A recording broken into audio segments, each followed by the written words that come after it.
Greetings. So this is our music production panel for this year. I'll introduce our distinguished guests in a second. Can you all see and hear me fairly well? Very good. No. It'll be funny. You'll have to get taller. You're a little too close. Answer the question. To my right is Noriko Okabe, who had her master's in music and music tech from NYU. She's a freelance audio engineer. She specializes in live classical concert recordings. She works regularly for WQXR, Chamber Music Society of Lincoln Center, and music festivals here in New York, in Vermont, and in New Mexico? New Mexico. New Mexico. Yeah. I didn't know they had a music festival there. She records for The Moth and other podcasts and non-music work in the city. This is Noriko. You can give her a round of applause. To her right is Cynthia Daniels, who's been a recording engineer and producer for several decades in the New York area, mostly Manhattan. She's done over 100 Broadway cast albums and lots of scores for television and film. She currently records in her own studio, Monk Music Studios in East Hampton. Recent clients there have been Paul McCartney, Beyonce, Coldplay, people like that. She still does large format orchestral recording in Manhattan for cast recordings and scoring and that sort of stuff. So please, round of applause for Cynthia. We're waiting for Svjetlana Bukvich, but we'll introduce her when she gets here. So we'll start. I want to start at the start. Oh, God. So how did you... How much time do you have? How did you Yeah. start? Well, we were talking about this over lunch, but... Right. Well, I was a classical pianist. I started taking piano lessons when I was very, very small. And then I grew up and through public schools and all that stuff. And then I went to Virginia Tech thinking I could double major in piano performance and then environmental science. I had to drop the environmental science because of organic chemistry. Kicked my butt. So then I had to choose something else. I knew I couldn't be a piano teacher because I kind of felt it in my bones that I can't teach. I'm not a teacher type.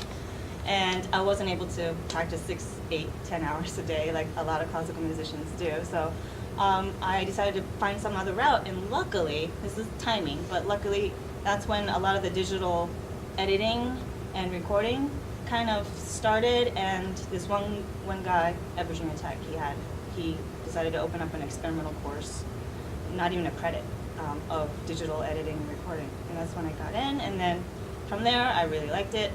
Way over my head because of all the digital lingos and stuff that was happening. But then he suggested me to go to NYU for, if I'm a classical musician, to go to where Carnegie Hall is kind of in the East Coast.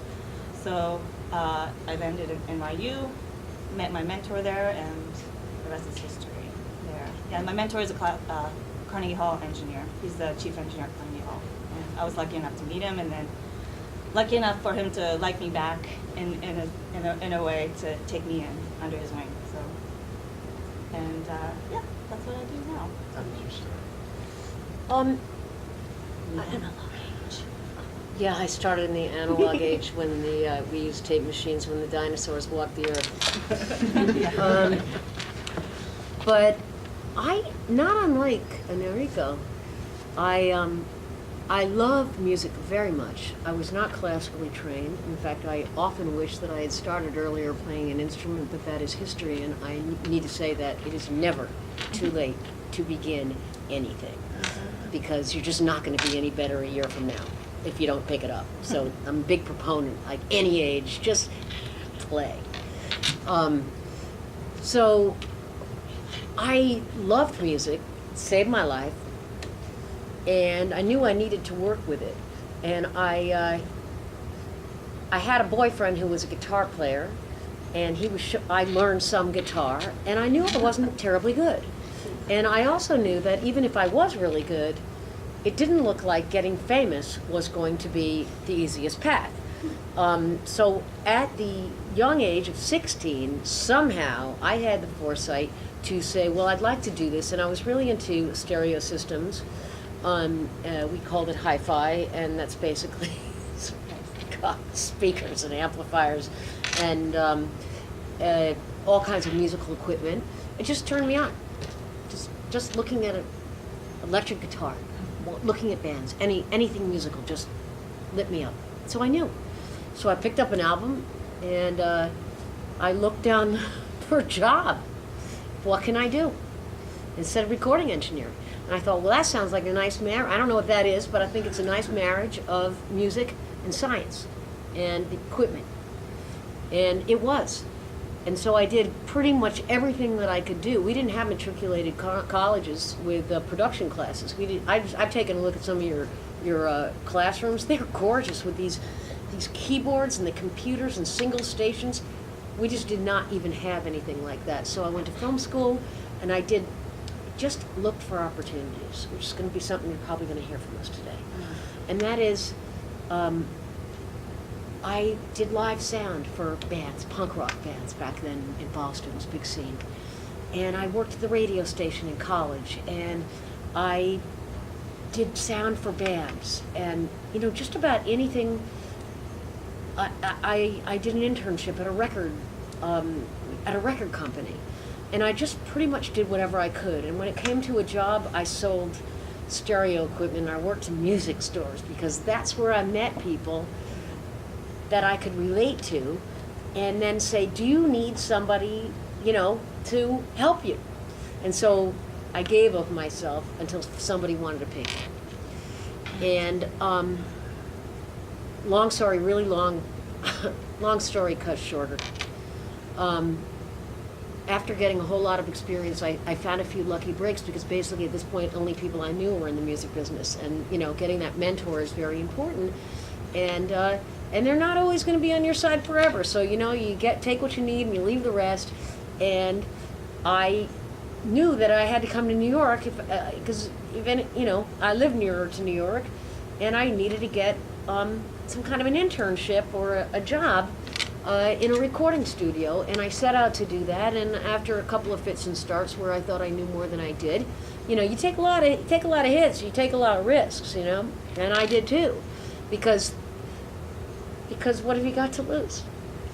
And I landed in an incredibly good recording studio back in the golden age in the early 80s, and I managed to train with some really, really big people. And that was after a lot of kicking around in punk rock clubs, et cetera. And, and I started at the bottom again. And I kind of crawled my way up, and there were some opportunities here and there, and I got to tell you, some of the things that happened, I thought they were the worst thing in the world, things that did not work out, and they were absolutely what you hear about, one door closing and another one opening. It happens that way. It really does. So don't ever give up the fight if that's what you want. And that's what you really gotta want it, because nothing is going to drive you unless you really want it. And that's some advice I'm offering along my path. Was my path. But I definitely knocked on a lot of doors, and they're not all open all the time. There will be one that opens if you knock on enough of them. Just, it's the odds. Your first big gig, or I should say your starting job, maybe is a better term. You hit live sound internship. What was your first foot in the door job? Foot in the door job? Yeah. Oh, jeez. In New York, so I came up to NYU, met my mentor, my teacher who became my mentor. He is the recording engineer at Chamber Music Society in Lincoln Center. And those, they have concerts, chamber music concerts, maybe twice a week, at least. And he is the archival engineer, recording engineer there. One time, I think he either double booked or on purpose, or had something, and he said, Noriko, can you record these professional musicians, like worldly famous musicians, for me? I gotta go. No, he didn't really say that, but like, yeah. So, and that was my record button. Like my hands were shaking, like just to, like, I'm gonna record really early, so I'm gonna record it. It's gonna be there no matter what. Yeah, kind of thing. So yeah, he helped me set up, and I had to make a decision on where to put the mics, all that stuff. And back then they didn't have any sound checks, so I had to go on the fly. An educated guest, I shadowed him for quite a while, 6 months, 8 months or so. And then he trusted me enough to say, see ya. He went. He came back at the end, it's like, how was it? But yeah. But I mean, easy enough. It's only a 2-mic gig, but but it's huge. Yeah, it's huge. So Lincoln Center, that was my first gig. I think. Yeah, I think so. I just started at the top. It was brain surgery. No. Did you fix this patient? I have to Yeah, go. right. I gotta go. What was your first big foot in the door kind of Big gig? foot in their door. Big that's what we're foot. saying, yeah. The one that kind of started breaking it open. As I told you, I wedged that foot into almost every door I could, and I just kept kicking it until it opened. So there were so many doors that opened a little ways, and I came out of I went to the Institute of Audio Research, which is another recording school, and that was the only one there was existent. And I thought I knew how to do sound, so I got a job at a club doing live sound, and I kind of passed the audition, and that was a really big break, but. That kind of folded, and I was doing live sound at a big rock concert and helping out the recording van outside. Sort of avail yourself of other people and be helpful, and they'll remember you. And they gave me their number. They said, if you're ever interested, I was going out and telling them where the mics were plugged in, because when you're recording, you're out in a van, and the stage is changing and bands are coming on and people are going, okay, 1 is 5 and 5 is 10, and you're just hoping that the guitar is going to come up on the guitar channel, and so you need to run out. Someone has to go and tell them that where things are being changed, and that's what I did. And they said, if you ever need a gig. So I was 22 years old, and I had finished college and didn't know quite what to do with it all, and was doing live recordings for ABC Radio, Country Western, Country Greats, and flying all over the country and recording huge country stars, of which I knew absolutely nothing about their music. Okay. But I had, my mentor was there saying, this is how you float the ground in a 6-phase power line, and when the band is coming in to play at an amusement park, and I'm just like, okay, and we both got a big shock sticking a screwdriver into a big power panel, and he went, come on, and we went inside the van, and he said, stick a screwdriver on the meter, and the meter went, and I'm like, yeah, this is hardcore, that's where I wanted to be. I'm like, he wants us to be electrified, that's what turned him on. Anyway, so that was good, and then that ended, and it's just like, but not unlike Noriko, I got a job in a smaller studio after the big studio, because I was pretty much told, you're not going to get any higher than this. That was another situation. In fact, we are not promoting any more women right now, because all the women are going off to be producers for the ad agencies. They told me that, and I went, oh, so and I'm like, okay, I know, all right, good. And I had to go get a job somewhere else because I saw the writing on the wall, and that was weird, and those were times. I don't know how different it is for y'all now, but it's something we should talk about. Yeah. And I got a job at a small studio, and there were 2 engineers there. And one of them said, oh man, I got Phoebe Snow. Now she was something else. Now you may not have heard of Phoebe Snow, but she had this song called The Poetry Man. And she was really something else. And she was coming in to do a demo, and he's like, oh man, they want to start at midnight. I'm too old for this. You do it. And I did, and it was like magic. Till 5 o'clock in the morning, and I thought I'd died and gone to heaven. But really, I just was sleep deprived. Welcome to the next 20 years of your life. Yeah. I think I know the answer to that question. Which studio was that? That was a studio called Eris Recording, although A&R, Phoebe was at A&R, it was Eris Recording. The smaller studio was Eris Recording, and that's where I really got a big break, was the small studio. Yeah. The big studio will let you bring coffee and put it outside the door. Yeah. And, They won't even with a notice you closed for 10 session years. sign. Yeah. The small studio will say, I gotta go to the bathroom. Could you run Pro Tools, please? Yeah. We're doing a vocal. Make sure that you do it right, okay? And that's what I do to my assistants. And that's how you learn. So I'm going to recommend the smaller path. We all want to get into the big. You think the big places, and there aren't that many big places anymore. So True. on a certain level, you're in luck. Yeah. On a certain level, you're in luck because big things happen in small places now. can you speak to the, because I think this kind of leads to that question, can you speak to the importance of grit and determination in your career success or in your career path? Has there ever been a point where you hit the wall and said, I don't know if I can go past this wall, or has it ever happened? Frankly, no, I haven't felt it.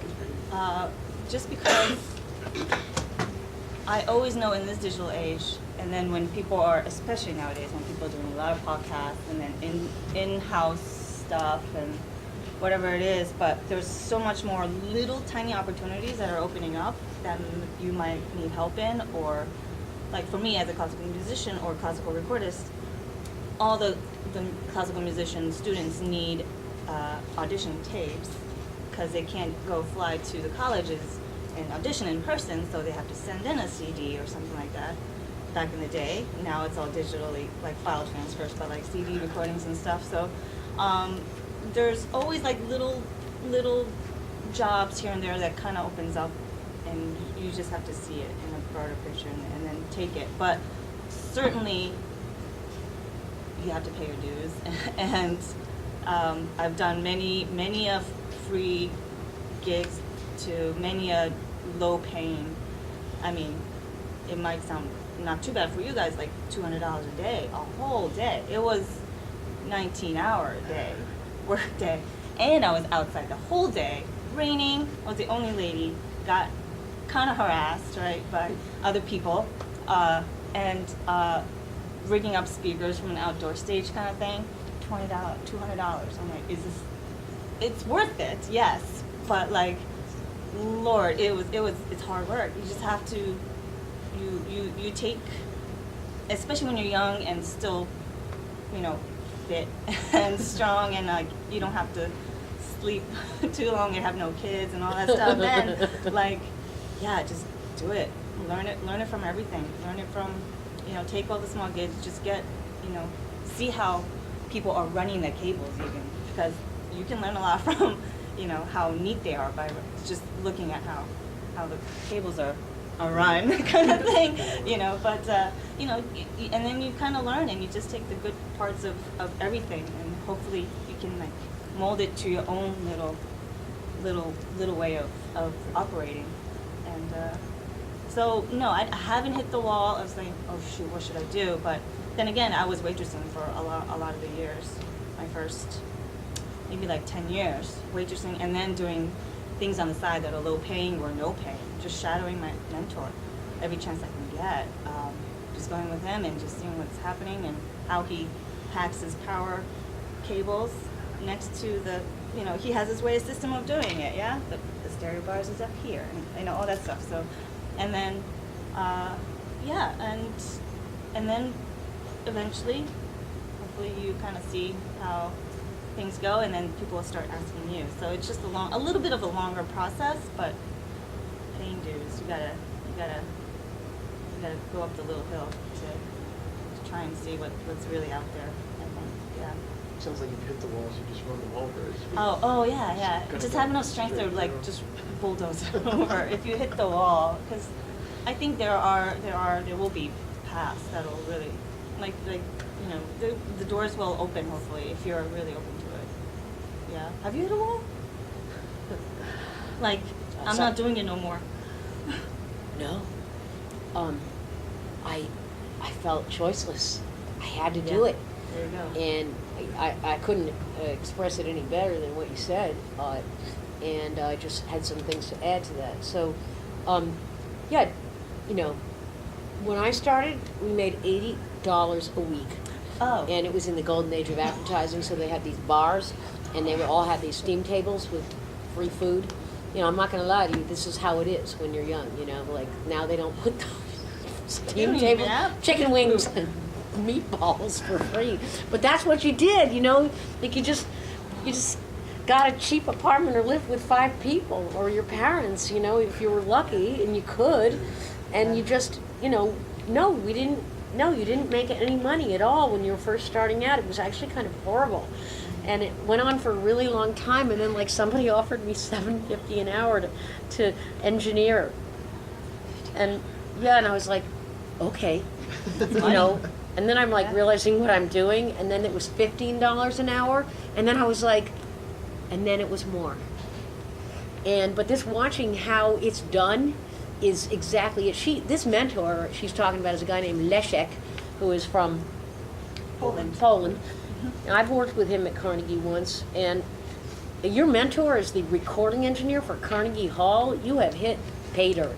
Jackpot. Yep. For me, at yeah. least. Yeah, well, you know, just someone who really knows the deal. So all those things she was saying about how people are, like, the neater they are, We are the control less. freaks. Yeah. That's why they call it the control room. Don't touch my cables. Yeah, and you know, the don't more know you how to learn rap. how to do it the right way, and you know yeah. the difference. You know in your heart the difference between being sloppy and like just knowing who's on the right path.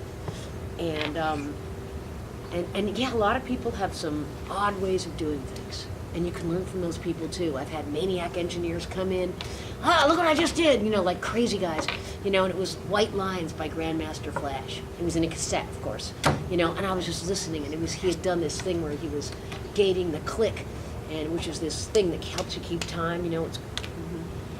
Thank you, dear. It was so. It was bothering me. It's a thing, yeah. It's an engineer thing. Yeah. That's sweet.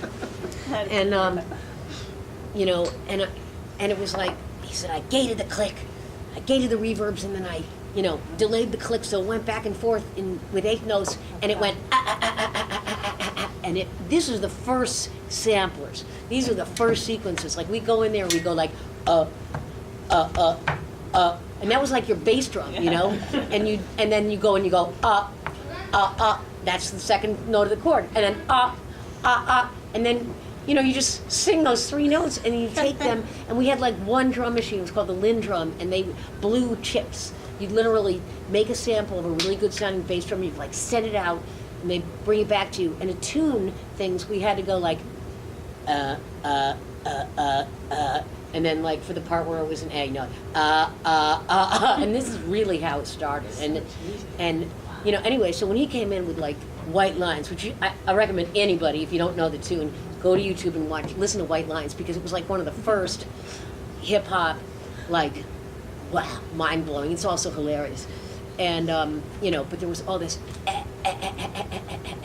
stuff going on, and we had this entire new way of listening because of people like Eric Thorngren, who like plugged this into this, gated it, triggered it, because we, you know, this is just some of the tools that you learn how to use, and you're just, you know, we had tom-toms, they go like da da da da da da da da. Now this is before disco syndromes are right around the same time, and then the doo doo doo. You know, every generation has its own sounds that it likes, and now we've got like anything goes, which is so cool, so cool. You have no idea how cool it is that anything goes. You do not have to follow anything. Just need to believe in it and get it out there. And I guess give it to a DJ if that's the kind of music you're doing, and see if anyone dances. That hasn't changed. But, like that. Anyway, did I hit a wall? Yeah, man, of course I hit a wall. I hit a wall like, you know, like very fi, right? You know, just like everything just went, nobody's career goes like this. And if it does, and it happens in a short time, that's a Cinderella story, you know? I mean, you got nowhere to go but down. Yeah. So you can only hope that it just kind of goes down and up and a little farther along every time the slinky, you know, moves on. And so, yes, I hit a wall. And yeah, I was doing major cast albums, and then the next year I was doing high school plays way out in Brooklyn for like, you know, some thing for, you know, and $200 a day, I'll take it. Yeah. You know, that's not bad. You can do a lot worse than $200 a day at this age. So it's still right. Try to buy some food with it, but that's a different story. You know, and so yeah, I just kept the door. Yes, things grind to a halt, and then you're like scrambling Keep around. going. And I love this audition tape thing. That's what I knew when I was 16. Everybody's going to need the service of recording. Everyone. And so we need to talk about like the fact that everyone's can get their hands on software, and everyone can be creative, and it's cheap. And if you can get a computer, if you have a computer, you can use one at school. Practice your creativity. Because along with knowing exactly how to lay the cables, that's when you can start having room for innovation. And you have so many tools available to you because of the internet. You just can look up how to mix this, and how do they make that sound, and how do they do this, and you can just learn and listen to people like Robert, who's got all this experience, and you just can keep creating. But do not mistake the top level of professionals for people who are doing it in their bedroom, because actually that's not, you know what I mean? You can do a lot of great stuff in the bedroom and make great sounding stuff. If you are not listening to what's out there and what's really hitting right now, then you don't know. And you need to listen to it and compare it and say, where am I at and where are they at? That's where, you can do anything you want to do, but as long as someone likes it. Yeah. We could all be sitting there and being rock stars in our living rooms. But that's a big thing. Listen to what's going on out there and compare your own sensibility, your own aesthetic. Take the instruments apart and say, how do they go? Do you know how to do that? Because you can type that into Google. Right? How do they make that chop, chop, chop pitch thing? They'll tell you exactly how to do it. And with Pro Tools and Grid Mode, you can do it too. And Auto-Tune, just like we did with a signal generator and a tom-tom. That was that tom-tom sound. Just literally had a tom-tom that just went boo, boo, boo, boo, boo, one pitch. So we had to gate a signal generator, which goes from low tone, and you would just gate it, and then the toms would hit, and then they'd go boo, boo, boo, boo, boo. First drum machines, And then the dinosaurs walked on. Dinosaurs. I'm not extinct yet. Not extinct. This is a segue question, but do you think that, because it used to be, I shouldn't say used to be, it's a terrible thing, but when you had only the analog technology and the rudimentary digital stuff, you had to be very creative to get the sounds to do what you wanted to do. Do you think now the advance of technology makes, how do I phrase this question? Just give me a second. Do you think it enables more creativity, or do you think it maybe even makes it too easy to be creative? I'm not sure if I'm asking that question. Well, you are asking it just fine. Well, here's what happens with the human mind. Okay, so it's easy to do that stuff now. What can I do now? Yeah. So yeah, it's great, man. You got plugins, and you can take a baseline approach of anybody. I used to have to take pictures of people's EQs to figure out what the big engineers were doing after they left the room. We stand there and take Polaroids so we could recall mixes. Now you just go, and the mix is right there. Right. That's great, but what does it sound like? And how am I going to make something better than that? So that's the beautiful thing. Now we have to, we've just bumped it up. Yeah. That's all. It's like people are like, oh, does it take longer to make a record now or then with tape? I'm like, it's just the same. Because every time you save some time here, you add time here, because now I have to go, In the past, I just have to say, I can't really do that. You're going to have to play it again. It takes the same amount of time. Sure. And the same amount of ingenuity. So like when someone walks in and says, look what I just did with these gates and these noises, you're going to have to think about that again. And now we have, like I said, your mentors are on the internet. This is a jumping off place. Learn to use your tools here. Learn to use the tools here. They haven't changed. You still got music, vibrations, sound, how does it react, music. And then again, there are the people who don't want to do music. Are there any of those? Who doesn't want to do music in here, by the way? Okay, good. I'm talking to the right audience. They're like, well, I really kind of wanted to do the news. Does anyone have any questions? Because, boy, would we like to hear from you, if you don't mind, Robert. I just want to ask you, so when was your, how was your crossover from analog to digital? It was slow. Was it? Okay. It was slow and fast, meaning someone walked in one day, an engineer, and he said, we've got this digital tape machines, and we're going to make the first digital recordings on Mitsubishi. It's because I called her Miss Bitchy, and because it was always cantankerous tape machine, so Mitsubishi tape machines, digital tape machines. So we had this kind of like budding what can you do digitally? What are the limitations? And that's why for teachers are teaching about sample rates and what digital technology, what it's made of, and you know how it differs sonically. That's important news, but it's like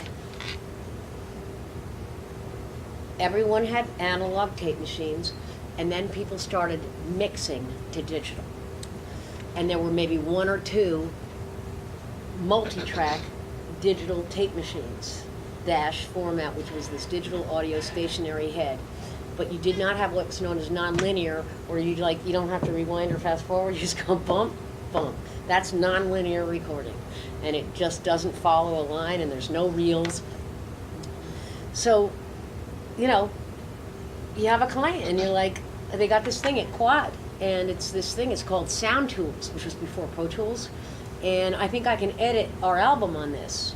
And I went to Quad and I asked someone who was there, and I said, can you show me how to use this thing? You know, and it was hard. And it was different, but boy, it was so much nicer than having all these reels and like tape around your neck. You know, we didn't even get into the sound thing. We were letting the people who were designing it. So, you know, it was long and slow. And the next thing you know, like all these big tape machines, they're gorgeous and expensive. Hundreds of thousands of dollars are all lining the sides of large studios, you know. That, and it doesn't mean tape doesn't sound good, but it's expensive, it's hard to come by, and you get 30 minutes of music if you have noise reduction on one roll of tape, which costs about $210. And you get 30 hours on Pro Tools for a 3 terabyte drive for $200. Now you tell me what you're gonna do. You know, and one fits in your room, and the other one you need real estate. It's a lot about real estate. I think our spaces are getting smaller and our brains are getting bigger, and like that's just like, you know, Yeah. soon we'll just be heads. I think she wants to hear from you guys. Yeah. I do. You know, for both of you, do you know how a while back you knew New York was the place that you needed to be to do this kind of stuff? Do you still feel the same way? I do. Of course, you can go all over the world to learn classical music, especially the field that I'm specializing in. But I'd say New York is such a like a universal city that people come to New York a lot of times, and all the great classical musicians, they will pass through Carnegie Hall or any other like smaller halls to do recitals or try things out and stuff. So even the students, you know, they come through not Carnegie, but to New York City to even come to learn Juilliard, East, all that stuff, Manhattan School of Music. They do come here. So I do actually see many. I start crossing paths from people that I met somewhere else. You know, they do come to New York City. So for me, New York City was a no-brainer. I'm more of an East Coast girl than a West Coast. So even though I was born in California, Really? I was born in, but either way. So I'm like East Coast. Do I go to Europe, or do I go to Canada, or do I stay in the States? And you know, I got recommended to go to NYU because it's in New York City, and there's kind of a classical music kind of oriented class. So I chose that, and it worked out. But I love New York, man. For me, what is specifically you talking about? Music production? Like Anything? What? just industry and recording. Okay. Yeah. I'm gonna say no. Okay. For me, it is the world university, and for classical music and jazz, it is the place. And that is to say, you know, you can study a lot of places, but we're talking about halls for recording and concert performances, and they are limited. And this is the place for that. You talk about any other type of music production, and I don't mean live music, I mean music production, and jazz is another separate thing, because there are pockets of metropolitan areas where jazz is bigger, and that's very much a live medium, and so you're still talking about a room where you need a bunch of people. When you talk about other types of music production, I love a room with a bunch of people making music at the same time, and I have a studio where we do that. That to me is still ideal. So much music is now made with one person or 3 people or 5 people hanging out with a small computer and a drum, you know, and that's another way of making music. What I came here, yes, for the same reason, because the experienced people were here, because the stars were here, and they were in London and Los Angeles, and some in Chicago, and one guy who was pretty cool in Minneapolis. But, you know, and then some other hot people down in Miami, and all kinds of different types of music was being made.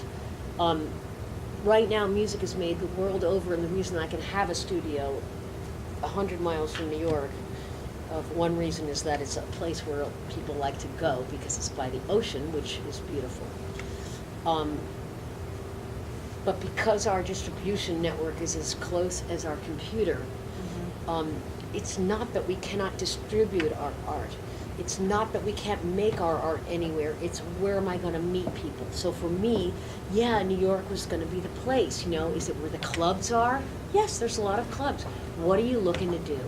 You know what I mean? Who are you looking to learn from? Because I am telling you that short of college here, where you're going to get one-on-one experience, the internet's a great place. But you need to have people to bounce ideas off of. So you need to meet people who are like-minded, who are making music also, and you need to hang out with each other, and you need to share ideas with each other, and you say, you know, I like this person, I like that person. Let's make something that sounds like that, only us. You know, and you need to keep doing that. And that, you need people, and that you can find anywhere. But, you know, so you go to forums. Who lives here? Who's in Queens right now? You know, that wants to hear my beats?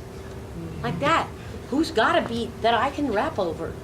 Right here on 100 and whatever street, and they're here, you know? And be safe. We'll get together. Let's meet in a neutral place and share our beats before I invite you to my home. Yeah.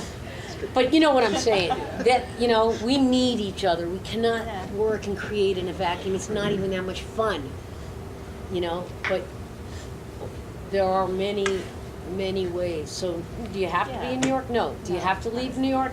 No. You know, distribution isn't our problem. Getting noticed is our problem. And this is something I try to talk to artists about all the time. It's like, well, great, you know, I can go to CD Baby and get a distribution package for $35, and I've got all these CDs and written all these great songs, and who's going to hear them? Because I can put it on Django Radio. Well, that's cool. You got to pay them a little bit. You know, I do a lot of seminars with artists who are trying, you know, that's what they want to know. How do I get heard? How do I stand out? Good question. That's been a question for a very long time since artists have begun. And they're, you know, seriously, since the time of Mozart, since before then, how do I stand out? And that, you know, anyone who has a question about that, I'll share some ideas with you, but I'm going on and on again, and I, you know, yeah. I was waving at something, but I do want to make a point about that. I remember being at an ASCAP meeting once. Yeah. And, you know, prolific songwriters, the whole thing, you know. I'll never forget this one guy who went up there and said, you know, we have a group out here in Texas, and we've sold 40,000 units, and I'm just trying to figure out what does it take to get on with you guys? Like, what does it take to get on? And the panelists literally said to him, if you're selling 40,000 units, you don't need us. That's correct. That's correct. It's the greatest response I ever heard. Yeah. So that self-reliant thing, this distribution thing, is not lost. But you know, it's like 10 years ago. But I was like, what an answer! Oh no, that's absolutely the thing. You see, you'll get the manager in the record company when you've already sold through 20,000 units. When you don't need them, that's when they'll come to you. Right. I don't recommend this. My Cinderella story will open. I do recommend if someone has a. Is this something you all want to know about? Because if you just want to talk about production, no problem. This kind of naturally flows into that, but it's something I do as a producer. So I'll go there. Yes. Okay, go there. Yeah, good. Okay, so it's it is not so different as it ever was. You must perform. You must be seen in order to be heard. There's too much music out there. Yes, you can get a following, and we can get some sites. You know, maybe you can develop a site. You can, you know, I'm trying to think of ways in which people have done this. You know, how do I get people to hear me? There are so many avenues of distribution like Django and Spotify, and it's like you're going to get lost in the sauce, just like so many people do. I hate to break it to you, but you better get your game on, because you're going to go perform. Whether you're a DJ, whether you've got tracks, whether you're rapping, whether you've got songs and you're just a songwriter, get yourself together with an artist who's going to be a front person and find out where people are performing, because they are performing all over the place.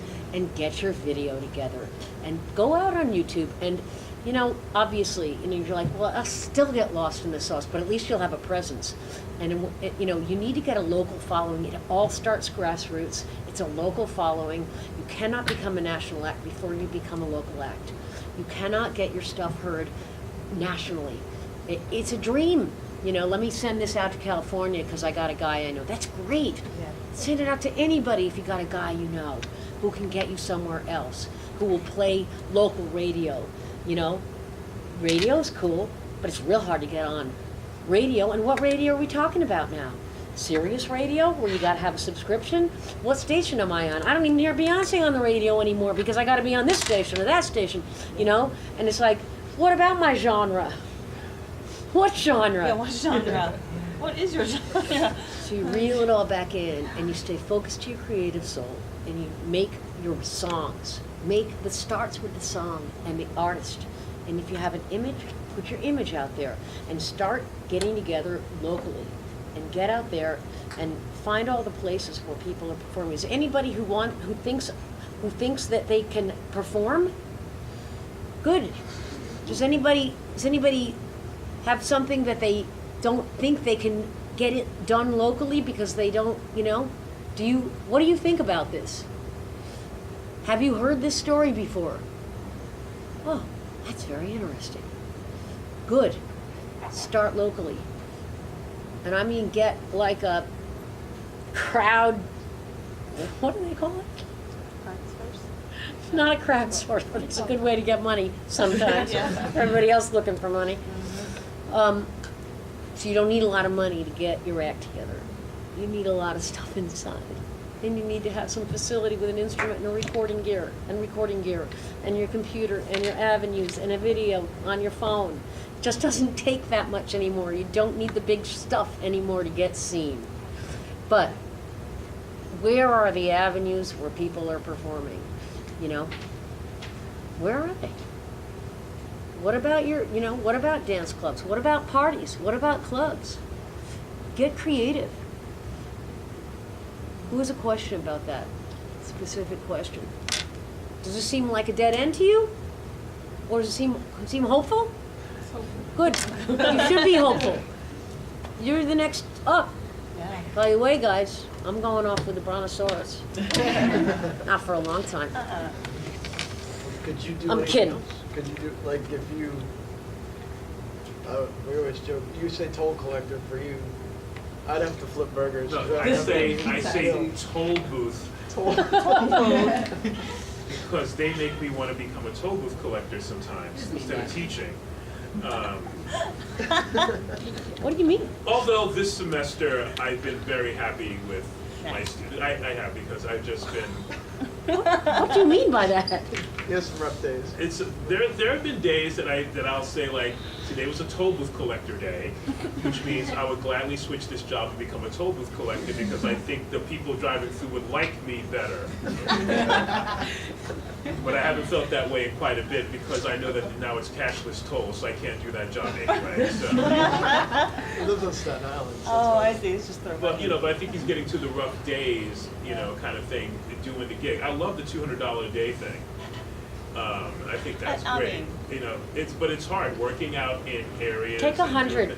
What's that? Take 100. Dude, it could be Hey, even listen. 50. You're gonna know what you're worth, believe me. Yeah. You Yeah. are I'll worth tell what the you market what. will bear. In my days, you still made more than I did, and that's because I probably didn't know what I was doing then, because I was still being a guitar player as opposed to production person. But this whole thing you just said about performing, which is something I don't do anymore, but that is what it is for me. And I decided that this year for myself because I missed a lot of performances in 2016. And I mean, soulfully, I felt sicker. That's right. internally. I That's felt right. sicker because I did not allow music to come to me in 2016. And so far, I felt much healthier. I saw my Steve Vai concert, I saw Vernon play, I'm going to see all these other people because that is the most important thing about music. You have to go see performances. You can't see videos all the time. You gotta go let the music hit your body. Nothing It's a beats thing. live. No, you gotta sit up here. This is your seat up here, friend. But you Yes, that's right. Yeah, if you ever forget what it's all about, go feel it move through you, Oh, God. and you will remember. I forget sometimes, guys. I spend all day long in the studio, and I come out and I'm like, no, I don't want my life's bread impassioning me. I can't bear another second of it, and I totally forget that, like, all I have to do is turn the TV on and watch a live concert even, and like, I have a friend, she's like, why do you want to watch work all the time? And I'm like, it isn't work, you don't understand. Why do you guys want to talk about work all the time? I'm like, this isn't work. Yeah, it's hard. This isn't work. This is what I'm made of. And if you feel that way, then you need to do it. And if you don't feel that way, and you think you might be able to do something else, I'd recommend that you try it. You know why? Because it's hard. This is hard. Well, so is waitressing. True. Waitressing is hard. Oh my God, work is hard. Let's just getting up, getting it out of bed, and doing it again Getting out of bed is is hard. Yeah. Work is Welcome hard. to it. Staying awake is hard. oh, they know that. Yeah. Introduce Svjetlana, please. I have to go round up my crew. All right. Svjetlana, I didn't get your bio. I should have asked you for it, but I've read up a little. She's a composer. She's currently adjunct teaching here and at NYU, but composer is well, take a deep breath first. We hit a bunch of things, but I'd like to ask, how did you start? Where did you even start from? She starts as a classical pianist. She starts off with a guitar player boyfriend and can't do anything else. She has to go down that Well, road. I fall into the category of can't do anything else as well.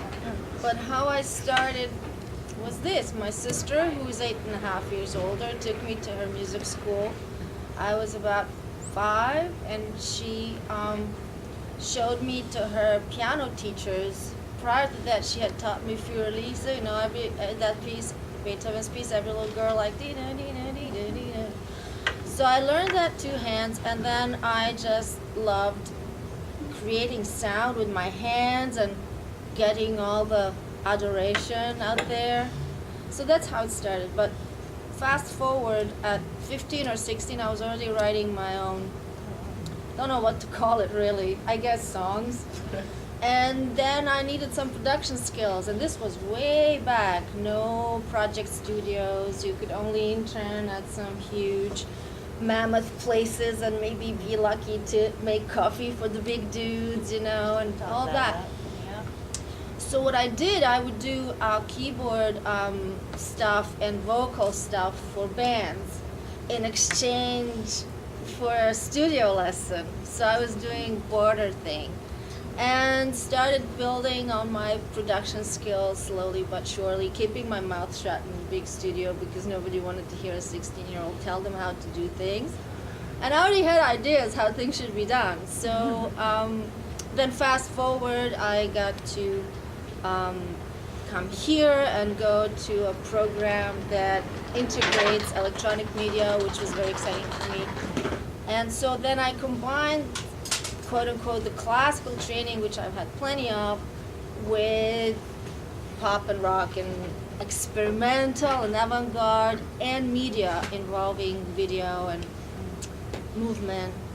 So now it's a combination of all that, and I could be happier. But it was a long journey.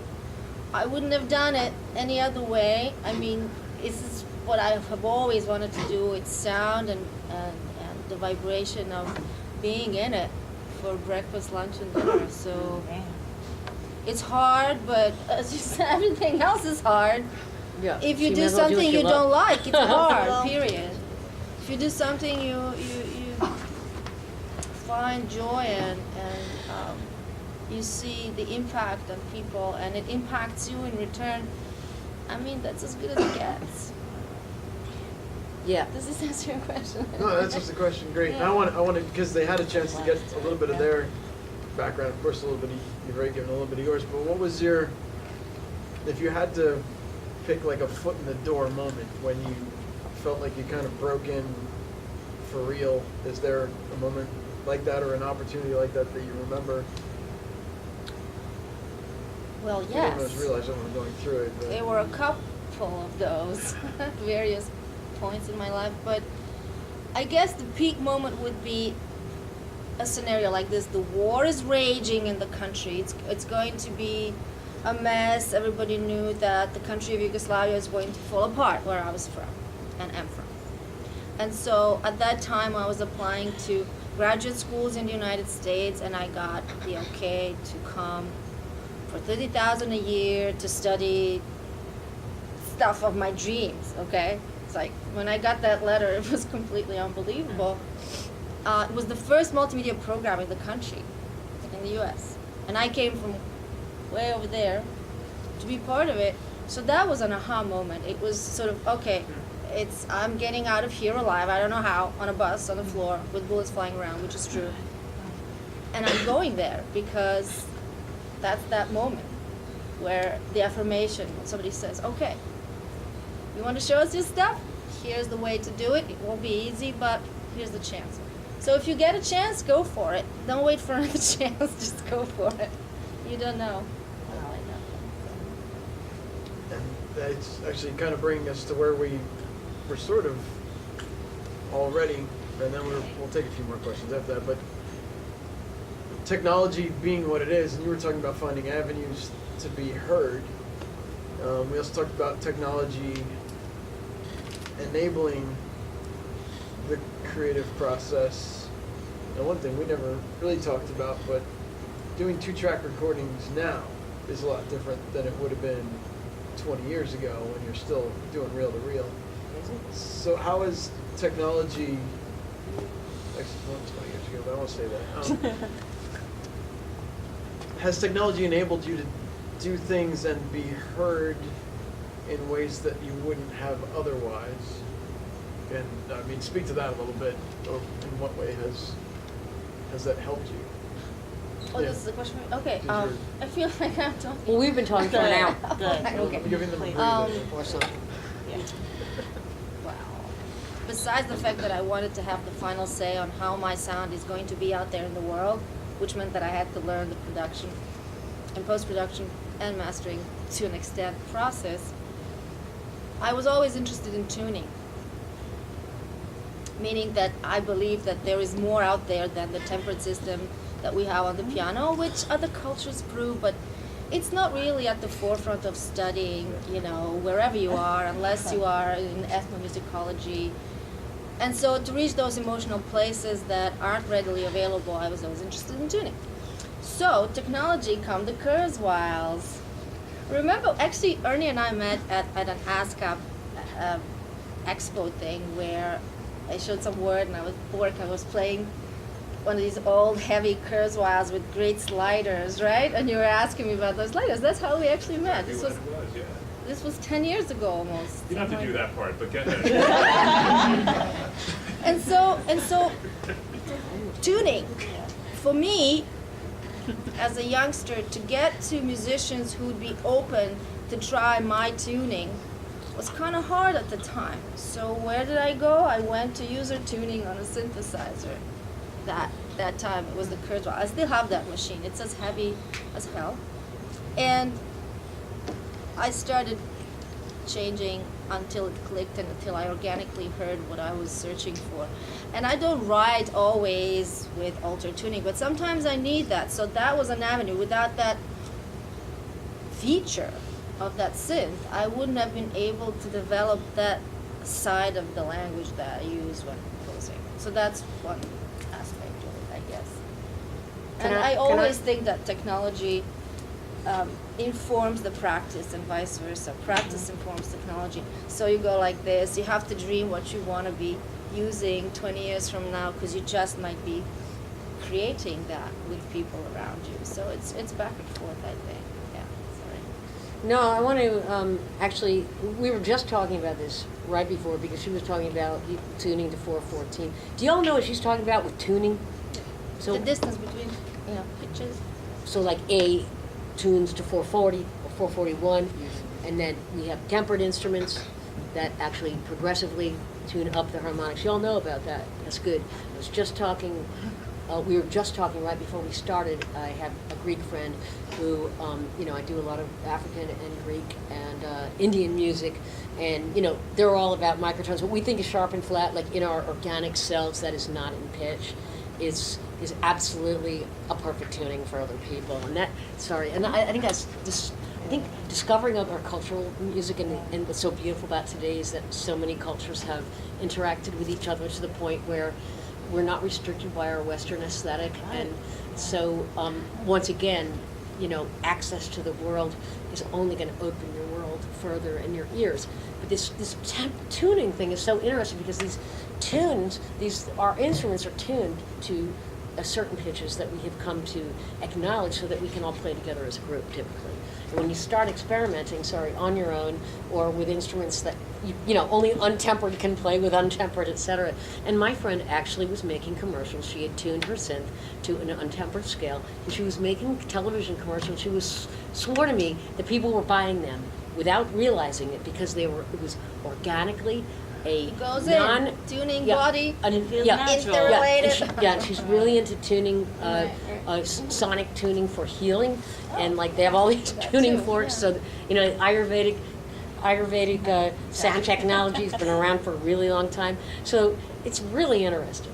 But then I am a sound nerd, and so for me, it would be, and hopefully for you, it would be something really fascinating. Exploring that. So. Do y'all have auto-tune? Yes? They're forbidden in the school. It's forbidden? That's great. Thank God.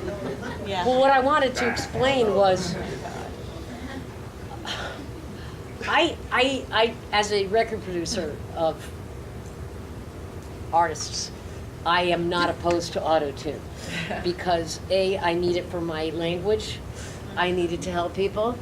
I need it to approach the modern aesthetic, and I don't need to make a lousy singer a good singer, but it helps occasionally, mostly. But it is also used in a lot of production techniques right now, you don't know that. Yeah. The only reason I want to bring this up is because the auto-tune by Avox or Antares has a list of scales, like if you're ever working with it and you're looking down, you're like, how about B chromatic? That's always good.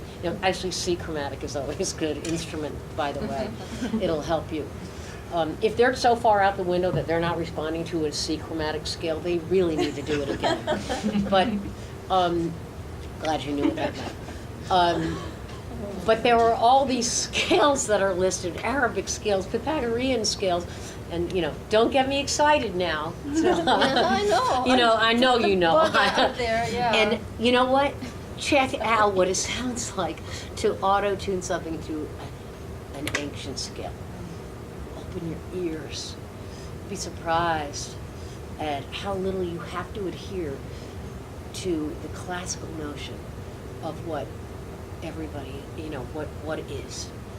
That's why Paul Simon went out and went to an African village and said, Give it to me. I need Give me this. everything. And he brought us something that we were like, whoa. And it's a hit record. Of course, that was the only thing that convinced anybody it was any good, was that a famous person did it. These are our spokespeople, man. We need the heroes who have already come before us to say, it's okay to do that. That's not Ray Cooder and Buena Vista and all that stuff. That's not exactly right. That is not going to change. So, I don't know where I was going with that, but that tempered thing. The tuning thing, yeah. It's a whole other world. Fibonacci tuning notes. Oh my God. Yeah. I don't want I to. want to know, but yeah, okay. I'm gonna steer it in a totally other direction, but Houston. Can I ask you a question? Yes. I think you're about a generation, maybe, It's all before right. me, It's who okay. got into That was this, nice. right? That got into the industry. Mm-hmm. Yeah, I being came in the golden female, age, believe me. Oh, yeah. Was it advantageous at some point, and then just definitely disadvantageous? I mean, I get that even now, but Well, It's how, never advantageous. You have to I'm work going to for disagree. it. I'm going to disagree with that one okay, completely. yeah. Say, how was it? All right. Like, is it? Did I hit a bad spot? No, not at all. No, not at all. With that question, something that you asked it. Can I ask you first? Well, Yeah. I didn't know. Why do you if say it was one. disadvantageous? Because Well, I think Wait, what is the question? I'm excited here. just being a gender, being a female in this industry, Are you at a disadvantage? or advantage. I guess. Well, Right, we need to talk. For you to We ask gotta We do questions. need to talk about it. Not for You you to were running appear out of nowhere. time right now. No, Come we're on good. now. You answer the question, and then I'll answer, and then, I'm gonna go you teach know, my class. because I have, obviously, I came into the business when I went a long time, much longer ago. Exactly. I mean, And there's yes, it was different then, but go. right. No. There's more and more female engineers and producers, definitely Very few. producers, but more and more hopefully happening now. And and with the technology these days, all the equipments are getting lighter, so that's more an advantage for us females. Like back in the day with the radio, I mean even now WQXR, I mean we got like 50-pound gear that we gotta haul to the van and back, and I'm one of the crews. I'm gonna have to be one of the guys, and that's fine. I'm gonna have to prove them right that I can do this, right? I mean, I threw my back out once, but okay. But yeah, still, I mean, you kind of have to be strong in some sense, mentally and physically, to do this job. Like, if you're gonna do remote recordings like I do, I schlepp like 3 tall stands and I don't know, like a cable bag and mics on my, I have to go on a plane with like that, and wear my clothes. They're somewhere within the cable bag somewhere. But like, yeah, you have to be strong. But nowadays, I mean, the gears are getting lighter and lighter, so I think that's helpful for us females in some sense, as long as you are technically savvy and can do. Yes, we can do anything. We or maybe sometimes better, because I hear scientifically we keep our hearing longer than the men. If we don't It's like a play our catch-22. music And that's right. And at and like 95 90 decibels, dBs, that's 19 right. hours a That's day right. for That's 3 true. years, yeah. That's what? That's what Yeah, right. So as long as you're maintaining yourselves, then you can be in the industry longer, perceivably, But yeah, I have gotten like, just like little sly comments here and there, like, what's this chick doing? Or like, if she's in this industry, she must be a lesbian. And I'm like, what's wrong with that? I'm not. But what's, I don't know. And I mean, they will. And I look younger. I'm 41 right now, but I look younger than my age.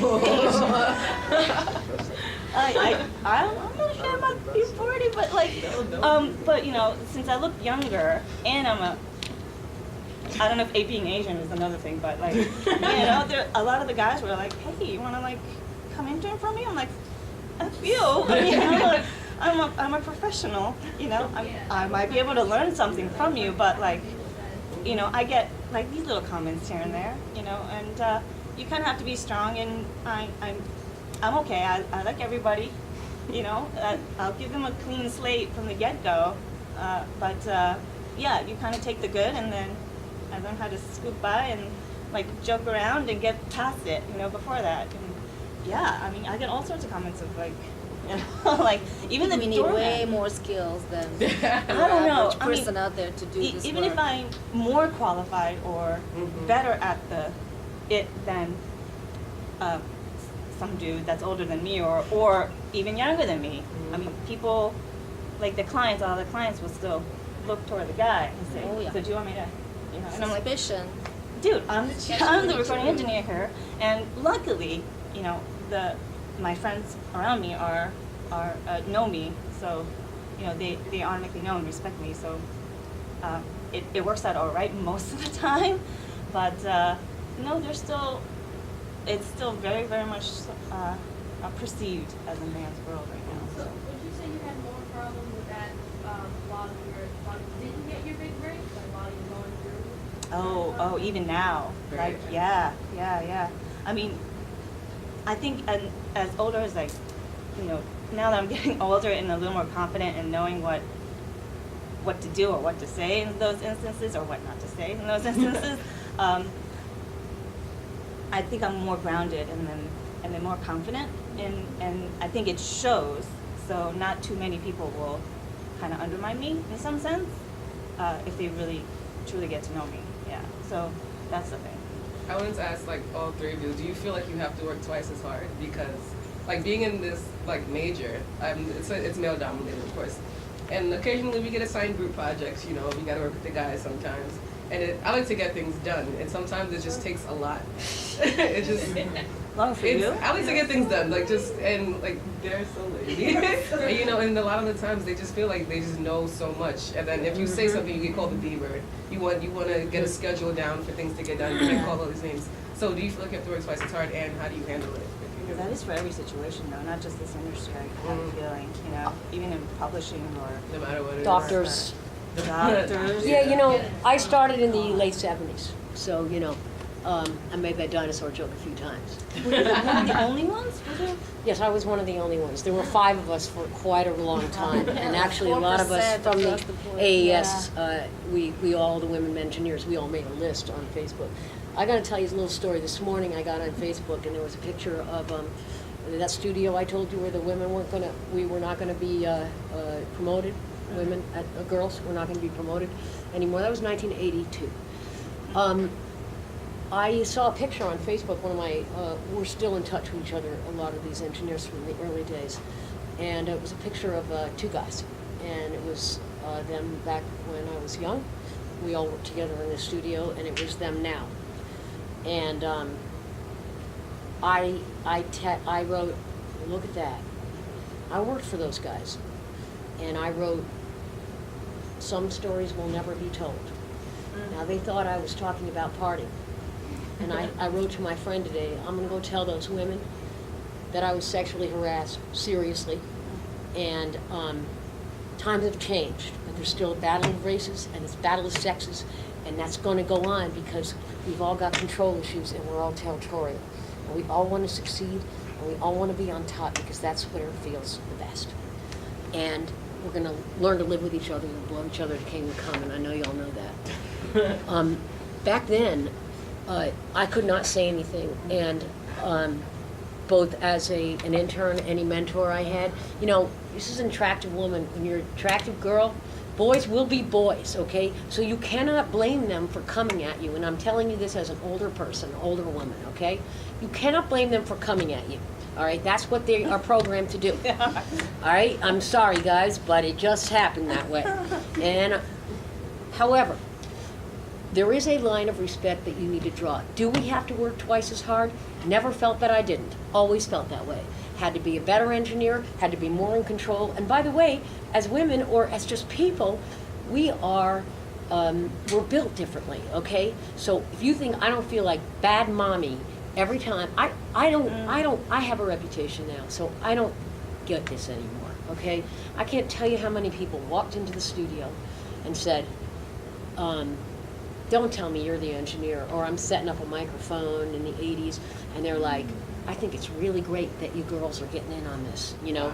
Yeah, thank you very much. I'm like, oh, yeah, well, you know, it's hard, but I might be able to manage this microphone. Nope, didn't happen that way. Yeah, and times have changed, for sure. There's gonna be energy coming at you for territorial reasons, sex reasons, whatever reason anybody has to keep anybody in the place that they're in, so they can get ahead, okay? And that goes across the board, across all lines. But I think, as doctors, as pilots, positions traditionally male-dominated, as engineers, sorry guys, you're cute too. Women are more accepted in positions of technical prowess. And you should always have to prove how good you are in a situation by simply doing your job well.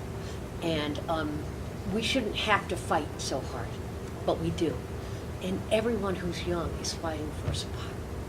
Anyway, anybody pulls that stuff on you, you do not have to take that, because I did. I had to take it, and it made me very angry this morning, and that's what I wanted to tell you today, because it was very profound to me. Because I saw those 2 faces looking at me, and I thought, I'm going to tell them they don't have to do that. And I didn't have to do it, but I had to act like, oh, I think we should just be professional, don't you? You know, and I'll get my opportunity another way. And it happened that way. And yeah, I had to be really good. You know, it just so happened that I was. And I'm not ashamed to say it. And so, you know, like that. As far as carrying, you know, I believe women should be strong. If you can't lift an 80-pound amplifier and a man can, let him do it. Yeah. For so many years, I'm like, oh, I can do this, you know, and I'm like, okay, if you want to hold the door for me, you go right ahead. You know, you can still be a woman and still allow a guy to, if he wants to be generous to you and respectful of you, feel free to let him have it. I felt that I needed to fight. I felt I needed to fight that, you know, like, no, I'm gonna do it all myself. You know, no, allow people to help you. It's okay. Just make sure they know what side the bread's buttered on. And that's all I'm going to say about that. So, you know, do you have to be better? If you want to get ahead, you got to work very hard, no matter who you are or what gender you are. Thank you. Thank you for letting me get that off my chest. When I saw those pictures today, I was just like, some stories will never be told, but I'm about to tell it. Yeah, and they're younger, you know. They didn't have to go. You guys didn't have to go through. But right now, yeah, sure, they hit on you all the time. That's how men are built. It's okay.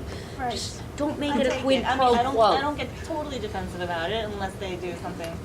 Yeah. They're very inappropriate about it. Yeah. But you know, they respect me enough nowadays that I don't most of the time. But still, I mean, their comments are totally different from if they're talking to somebody else. You know. So. I think they're afraid. It's fearful, isn't it? That's It's fearful. It's a fearsome thing, guys. I mean, we can multitask. We have an awful lot of power. What's that? Hear better. So you can hear better too. Supposedly, yeah. Well, we do have smaller bone structure in our ear. Hello. But as I said, if you blast your music at 90 decibels every day, you are going to lose your hearing as well as anybody else. So please don't do that. Please carry around a little SPL meter like a nerd. Please wear earplugs in the subway. Yeah. I want to hear from Svjetlana about this stuff. Well, the journey is long, cross-cultural, you know, different expectations in different places and all that. But bottom line is that I am older than I look, so I will go from way back. People thought that women, that they needed to accept but no. I think that it's quite fine to be feminine and be who you are, because you create your reality. Here's the thing. You call the shots. You show by example how you like to be treated, and you need to be okay with assuming the role of chief commander. And you can be feminine in doing that. But if you're not willing to say, yes, I'm producing this, so I know what everything is and what my players are, and they need to be called forth to do their best work, I am calling the shots. If you're not willing to assume that responsibility, it's going to be a problem for you, because you're always going to be, am I good enough? Or should I be feminine? Should I now be lifting this thing? Should I be the... No, it's fine. You're a woman and it's a glorious thing, but you have to be okay to lead in a situation that calls for that. And I think there is the physiological difference and a little bit of different hearing and everything. There is still only 4% of women who produce in the music industry as well as in the arts. So like in both fields myself. So it's still a staggeringly slow number, but we are changing that. And by example, things will change, not by rhetoric or by theory or by anything else. It's by what we create, the kind of atmosphere, the kind of level of quality. You know, it's a little bit like the debate between analog and digital, okay? We had analog for a very long time. It was very nice, right? Then digital came. We just weren't used to it. Oh, it's cold. It's this. It sounds like that. It's because we weren't used to it. So, culture is not used to women doing this yet. But time will come when it will be more accepted and more accepted. So that's where we're at. We're just creating that. We're creating that every day. And don't expect changes overnight. But if you have a high work ethic, and you will work twice as hard, yes. But time will come when you will reap the rewards of your work, and that's a very sweet. Yes. By the way, my studio is a sort of sister studio built by the same people, wired by the same people as Beyonce and Alicia Keys' studio, Jungle City in New York. It's run by Ann Mencielli. She was my assistant at one time. She now runs one of the hottest studios in the world. And when I worked with Coldplay, and we were hooking up with England, and had 5 screens so he could do his Invictus thing, which is this classical piece that Chris was taking on as a composition for the first time. Olga Fitzroy was his engineer over in England, you know, and it was like, we were still like, hell yeah, you know, good for women in the control room. And I've had a lot of women walk in and just say, you know, right on or whatever, and it's just, we've still got that B word to get over, okay? I don't think it's going to change as long as people have mothers. Okay? So, you know, there's bad daddy and bad mommy, and any woman in control is going to look like somebody's bad mommy, and any man in control is going to look like somebody's bad daddy to somebody. Okay? So we'll just get over that stuff. That's what I say. Just get over it. For the most part, at this point, I don't think it's strange for anyone to walk into a room and see a woman behind a console. I don't. I think it's 2017, and I think it's a relief, and I think it's a relief to a lot of guys, too. I don't know. Don't you guys kind of feel comforted sometimes? No, lady. I mean, you Well, can't think of, only like, if they've experienced it enough. That's the thing. If it's Right. the first thing, it's the Oh. suspicion. It's Yeah. is this real? Can this be good enough? Is the work gonna be good enough? And then, you know, this whole pay thing. Okay, you're always gonna be offered less money up to a point. Up to a point, but I haven't seen Right. that. point. After I haven't seen that in a long time. so It yeah. just doesn't even exist Takes for me. stamina. But It I'm really never does. in a room with another one. It's so rare. Like, we haven't done a session together. We won't, because we do the same job. You know, and it's like, it would be nice, because I live in a man's world, you know, and there's a lot of men around surrounding me. I don't even notice, you know. In fact, I probably should more. I'm a bit potty mouth going. But, you know. There's a lot of going in the man's world. Well, maybe in the woman's world too, in a different way. Oh, I used to Potty walk in the mouth. room and all the horn players would be like, and I'd walk in the room and they'd all stop. And I'm like, oh, go on, tell your joke. Yeah, That- exactly. It's not that funny. Don't worry, I won't be offended. Right, exactly. There's a lady in the house. There's only one solution, and that's follow your path, your passion. And your gut, yeah. If you, You know. hear frequencies and you know what this makes it should sound like to you, you're afraid of that. It's true. Yeah. That's what it should sound like to you, and you go for that. Because that other person does the same thing. It's just that they put it out there. So if you don't, Yeah. you won't change the reality of where you're at. And then there's this other reality of this place that you're at when you are working for other people, which will probably take the rest of your lives, okay? So until you're calling all the shots, as this lady's been able to manage. And as a producer, believe me, I work for the artist, okay? That's the most important person in the room. Not me, not my microphones, not my problems, not my technical problems. Not my You know, PMs. they are the one. And that's what I learned from Phil Ramone many, many years ago. And that is the crux of it all. Phil. So if your artist needs something, you need to assess how educated they are in the world of what you're doing, okay? Because Know they what they could be want. on the moon. You need to ask them for examples of what it is that they like. What are you hearing? And let's hear it on these speakers, okay? Let's get a common environment. And then, if they tell you, I want that, you have you can reserve the right to say, I am your sound doctor, and I think that bass drum is so loud, I would never want to advise you to do that. But if that's what you want, this is your record. Don't say you're paying the bill. Don't get into that petty stuff. You know they're paying the bill, especially if they are. Now, if you're working with someone nobody's paying, then you got equal say. But if you're working with an artist and they have an aesthetic and you're not getting it, you better get there, you know, or you'll go to someone else. So we are artists in our own right, but as creative people. But please don't think that we're in charge if we're working with another artist. You're working with them.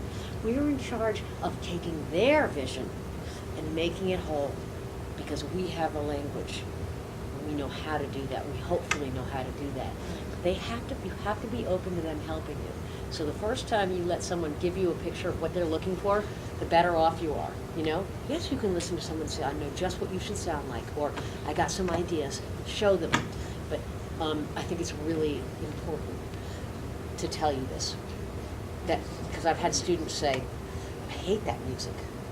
And I'm like, well, I'm sure the heart doctor didn't love all of his patients either, but he doesn't refuse to operate on them. You know, we have to remember the hierarchy there.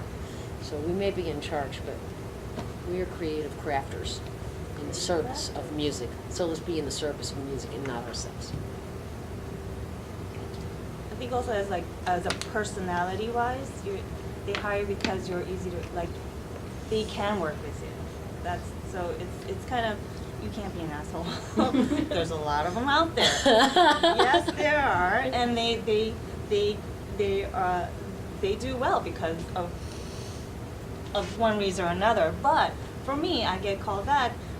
There's tons of other people that can probably record things, but for me, because they like me as a person, number one, and they like the sound that I get. Their aesthetic or my aesthetic that I've continuously try to build and get better at matches with their aesthetics. So then they start to like my work in some sense, and then we collaborate. Yeah, show them what you can do, you know, like have coffee just for so long, you know what I mean? Have talk on the phone for just so long, and then it's like, yes, yeah, and don't be afraid. Yeah. Be who you are. Right. But I boy, mean, is she right about that. just be on time and you know. Never be late. You can be a lot of things, but never be late. Be. I'm not. I'm like But 5 minutes late I'm all sorry, the time. but in my, yeah. you can't be late Right. as a reporter. It's better you can't not. be late. Don't be. You're early. Early. If anything, be You early. don't want to sweat. Trust me. You have so many things that could go Because wrong. when you're late, there's like things start to really Yeah. go wrong, Yeah. and then you're really But You're 1/3 politician, 1/3 musician, 1/3 technician, and that's and you got to split all those jobs. You know. They'll call you back if they can hang out with you for long Yeah. hours Yeah. in the same room. You know, it's a skill. I like. That's exactly right. Exactly. That's what we are. You want to do an 8-hour mix straight? You gotta be able to do it with that person. Yeah, you better like the way the control room smells. The bathroom better be clean. That's- You know, I'm serious. I run my this is own what business, women man. think, right? The men are like, they don't care. I'm just gonna like just like the cheap ass toilet paper just right on there. That's it. I'm like, no, I want my Charmin. Yeah. I want my Febreze on in the. Yeah. There's some things, On the really, there are camera? some Yeah, things like, that you know, people really like yeah. about working with women.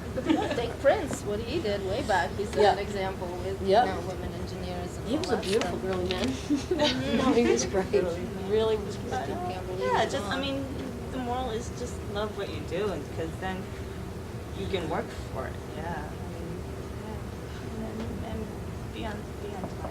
Do you guys I'm telling have- that to myself. But Do yeah. you guys have more questions about nuts and bolts or anything? Yeah. A question in the front, Got hold two. on, then a question in the back. Yeah. Did you ever just get like in the rut?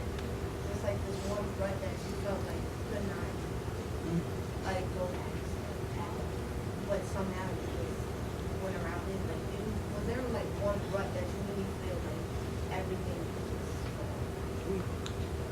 The Broadway cast album. No, I'm sorry. I did 100 of them, man. That's one type of rut when you're doing the same thing all the time, and you know. But well, Isn't that lucrative though? yeah, I didn't. But it's just monotonous. Is it? Yeah, Is that yeah, what it but is? that's not a rut. That's called doing your job. Whether you may get tired of it, but you know, I always say, would you like fries with that? Because that's the alternative. Me too. No, let's. I don't know. No, Go ahead. Yeah. The rut for me, though, really, I've gotten into production ruts where I'm getting the same bass drum sound and I'm getting this, you know what I mean? I'm like, I have to constantly stop, like, don't dial it in, Cynthia, you're tired, okay? And it's a country record, you know, don't dial it in, go the extra mile. That's my rut. My rut is when I feel that I might want to lay back on a technique that I already know, and a lot of things that work for me, you know, and I'm like, oh man, I think this one I'm just going to do all CLA plugins. You know, Chris Lord, I'm going to just do that all on this drum kit because I can't bear another drum kit. No, this is a luxury problem. Trust me, it's all I ever wanted. You know, but still, you know, you walk in the room every morning, you turn it up, and someone's going boom, boom, boom, and you're like, it is a luxury problem, trust me. But yes, for me, there are creative ruts where I'm just like, push past your desire to just lay back and get the best you can at this moment, you know, or just throw that plug in on, because that I know I can get something good with that, you know. But what always kicks in for me is I'm like, just nudge it a little more. And you know what's really, really good? Listen to your work outside your workstation. Yeah, totally. Take it home and go like this. No, okay, wow, it wasn't so bad. You know? Yeah. Really, judge your own work, and don't be afraid to edit. It's not always going to be right the first On time. your aunt's boombox in Michigan, throw it in there, see how it sounds. Yeah. In your car. In your car. So that's my rut. What's your? That was my rut. Is that like, oh, let me just get lazy? Creative rut? Like any old A rut. job rut, right? Any old rut. Job rut. Ah, man. Of one rut that you really felt like, even if it was a past, like when you first started, or like now, something that you really feel like you could not move past for some kind of reason.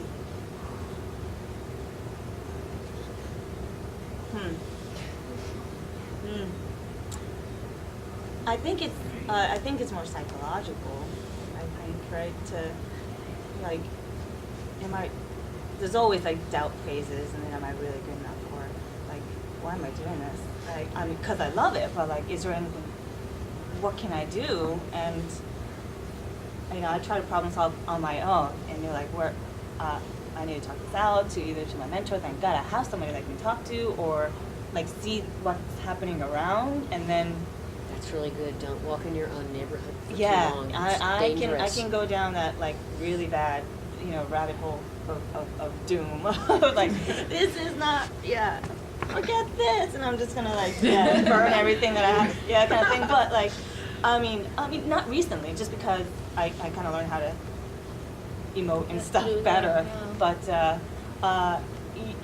like, and then just being in a monotonous state of like, you're kind of making a living, you're kind of not, and like, I mean, well, I was waitressing back then too, but like, you know, do I need something? I need something more, but like, what am I doing? And I stopped playing piano, and I should do more, because then that'll really like seal a hole in my soul that I'm missing right now. But just kind of like continue. You have to like, hopefully you have this little hope and positive like little thing that kind of sticks with you, and then people are like, you know, people encourage you, or you see like a better example of like, oh, this is maybe what, you know, I shouldn't be in this, or I'm like, that's it, I'm tired of feeling like this, you know, I got to do something, and then you try something out. But you know, it as long as I'm here, you know, hopefully I can like just kind of trudge on, and then just open your eyes, and then you'll start to see like what kind of avenues can you take. And you know, if I took this avenue back then I would never have been where I am today, kind of thing. Yeah, so there's always doors, and you can seek it out, or they will come. You know, sometimes you're lucky enough that they come to you. Like, yeah, so yeah. You know what's all right? Habitual thinking and habitual thinking and habitual behavior. Eat something different. Oh. Man, if I could tell you, I could do some things with my eyes closed. And I'm just talking about getting up, doing the brushing the teeth, doing the coffee, do the think the same way. The same committee wakes me up at 5 in the morning. Yeah. You know, get rid of your autopilot. I think that habitual thinking and habitual behavior is a rut for all of us. It's our nature. It's human nature to do the same thing and travel along that little path until it's so trodden that you cannot. It's like a point. It's like up here, you know, and you're like, get me out of It's here. comforting, but like it's safe. Yeah, bust your comfort zone. That's a rut. Bust That's your a rut we comfort all zone. have. Is that habitual? You know, I'm going to do it differently. I'm going to think about her differently. You know when you're in it. She ain't so bad.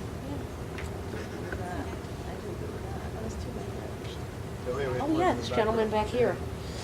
I remember you saying in the beginning, like, when you were starting out, you had to, bust a lot of doors down in order to get the opportunities you had.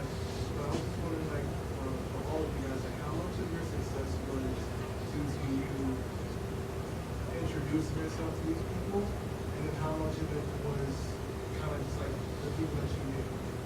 Right place, right time? Yeah.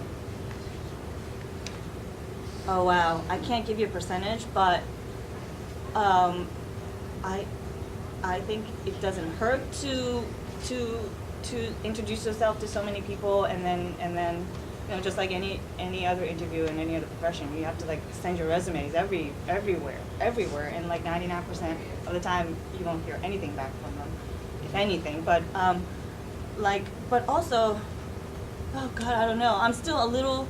Okay, I'm 40, so I'm old, but I'm still a little too young to even, I don't know, to have, I don't have an opinion, but like, for me, I was lucky enough to meet my mentor, and then from there it branched out to other engineers, and what I did was to observe and not really, again, speak my mind in some sense, because I didn't know anything, and I wasn't confident enough to say anything, but I observed, and being observant, and then being able to be in the same space as the engineer, they were comfortable with me, kind of thing. They slowly got comfortable, and then they started asking people, like, to do things for him or her.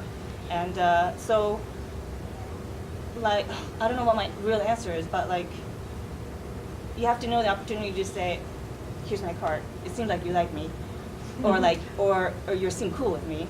And then some people, like, at my age now, that people are like, do you need any assistance? Do you need like,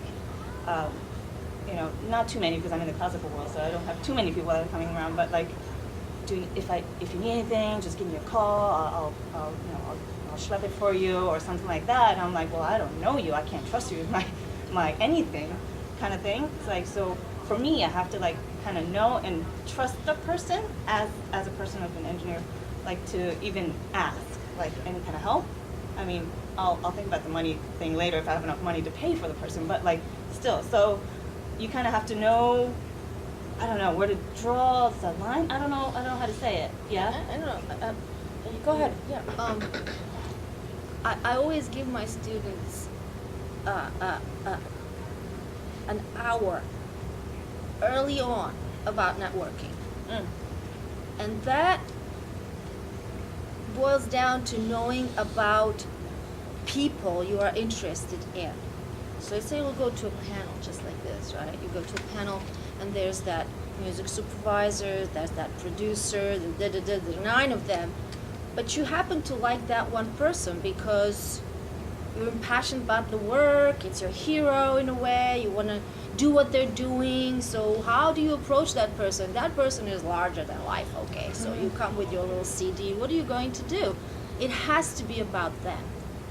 You cannot come in and say, I really think you should hear my music, because those people are super busy. And if you can engage them in a meaningful conversation for 5 seconds, enough that they would want to continue, that's good. That means you have enough charisma and passion to generate that. So if you come unprepared, nobody can help you. But if you know your passion and know that person and you know what they do and you tell them about their work, they will notice, oh, they know about my work.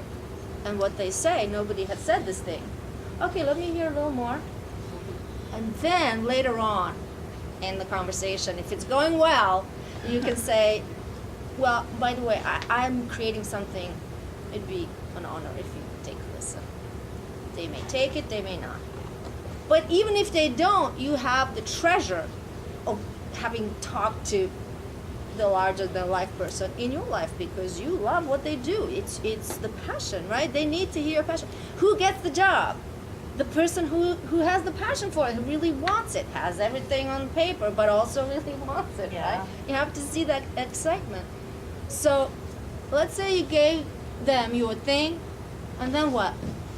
It's okay to ask if it's okay to ask them in a week. They'll probably say yes. Then if they don't answer, maybe ask another week, passes, you ask. Maybe you'll never hear back, maybe you will. But that's how you do it. It's a hard one. That's How how you do it. persistent do you need to be? Yeah, not they'd be a like, pest. oh, you're so, But if that, that's good. if that That's conversation was so fantastic for the person you were approaching, Sure. they will remember because it will have sparked something in them, and you can call them up on that. You can say, I don't know if you remember, B, but it really struck a chord when you told me such and such and da da da, and they're like, oh yeah, that's that person, because their life is really busy, and they're going 100 miles a minute. So I'm like, if you can get them to focus on what you said back then, great, you're doing great. So that how it goes for the most part. You have to seek out your opportunities. Do you know what I did when I wanted to work with an Emmy, 2 times Emmy award-winning dude? I met him at a panel like this. I wanted to meet him, and then I wrote a 4-page paper about his work, and I sent him. Oh my God. And he was like, oh, is this what I'm like? Oh, this actually, it actually makes sense. Ego stroking? So it actually wasn't that. I was talking about his form, his structure, why I like what he does. Analyzing, yes, analyzing. I had the nerve. I said, what I got to lose? I see. He may not call me back anyway, so I might as well show what I can tell him, right? Well, So I show worked him for- how big your ears are is what you That's did. right. You Exactly. showed him you were listening. And you know what And came you out of also that? kissed major ass. It was fabulous. It was, come on, But let me tell you what came out of that. Yeah. Out of that, I interned and I said, okay, I'll make you coffee, no. But every night, you don't have to pay me, every night you have to listen to 4 minutes of my music. Oh my God, good. Right? So by the time I was done with 6 months, this dude had a pretty good grasp of what I was about. Come time, I needed a bass player. I heard Tony Levin on his recordings, and I'm a big Zappa and rock, art rock from Europe, all that stuff. Oh, yeah. Meet avant-garde, experimental America, and everything like that. So I said, I want that. He said, oh, that's Tony Levin, one of the great bass players ever in the world. So he gave me a big fat recommendation.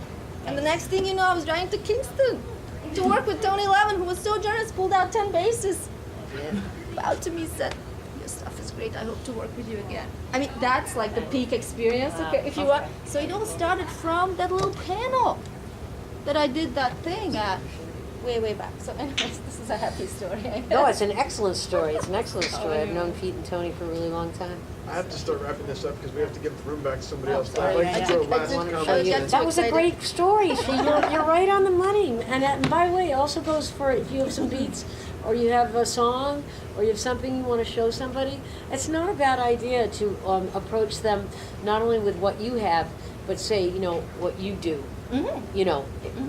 I've heard what you do. It's good for them. But it's and something about mixing also is there are these, you can get a hold of tracks online, really big famous people's tracks, and you can get a hold of a cappella tracks. So nobody ever made it working 9 to 5, so get ready for your 15th job. Now when you have time, 3 hours, see if you can download something and mix it. And for your own self. And also you can show that to somebody.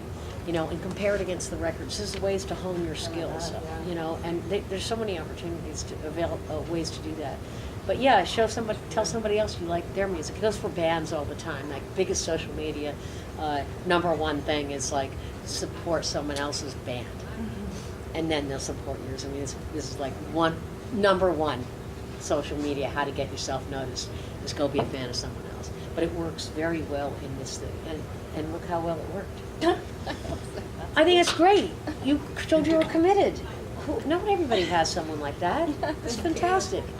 If you could give one piece of advice to yourself Myself? when you started this thing, what would that one piece of advice be? Oh, don't limit yourself to like, oh, I only know classical, or like, oh, this is the one thing I need to do, kind of thing. That's good. I've said no to so many roads I could have been truly Really something else. lucrative act, let's say, yes. Yes, yeah. definitely. But I didn't, and here I am, and I'm okay with that. I'm totally okay with it. But like, there's a point in time when there's like 2 big fat roads or 3 or whatever that comes your way, and you're like, oh, I gotta choose, and you just have to own it. You have to go through it, and then it might come back to wherever that other thing it might lead, because in this day and age, crossover. There's so many crossovers: film, game music, podcasts, whatever, classical music, and every other genre. Don't music. forget all your friends who need demos. That's right. Every one of your friends that needs someone to record them, you Still come over support and I'll them. do it. Yeah, That's there how you get go. experience. There you go. So don't limit yourself, and then just be open. And cause classical music is my shtick, but like I still do like the podcasting, and I do like audiobooks. I'm like books on tape, or they don't say that anymore, but like Yes, they do audiobooks. actually. They say albums and books on tape There for you some weird go. reason, but they do. There you go. So so just try. You just have to like kind of like try and then see, and if it doesn't work, then all right. But yeah. So you didn't do that when you were younger? I didn't. I You was said no, stubborn. huh? I was a stubborn girl. Wow, Yeah. okay. And I know I missed a lot of opportunities. I know I Great did. advice. But yeah. Good. Advice to your younger self. Okay, well, I kicked a lot of those doors down, so I didn't need that advice. Y'all seem like a bunch of very honest, open, straight ahead people. I can tell by your faces. Stick with the winners. That's what I'm gonna say. Stick with the winners. Watch out for the alleyways that may want to take you somewhere that will only lead you away from your That goal. what you were pursuing anyway, Yeah. that's right. We probably don't need to go into any more detail, but that's what I would have told myself at 17. Yeah. It took me a lot longer than I needed to get where I needed to go, and that's my advice to my younger self. Stay in your room and study. Don't talk to that boy. No. Advice, maybe to address the rut thing. We all live in our heads. I mean, life is a game, a mind game. So think about difficult things, that too shall pass. Change is imminent. Can't change that. And also when you think, oh, as I do sometimes, I wish there were 24 plus hours in a day to fit all this, because your mind is racing and there's so much to do. Step back, create a little space, look at things from different angles. And the new day might come with some solutions. So create space. Okay. That's my advice. It's good. Nice. Good. That's Really, really by the way, I just finished How are earlier. you, by the way? Just kindred I spirits. was just called last But I minute. want to wrap the I was room doing up. something Yeah. else. I drove over. I'm sorry. Thank you for coming and caring, wanting to do this. We need you. Yeah. We can sneak across the room if you guys want to talk a little more, if you want to just ask a couple Meet and greet. questions. Meet and greet is good, but I just want to get the jazz band. All right. Okay. Is there-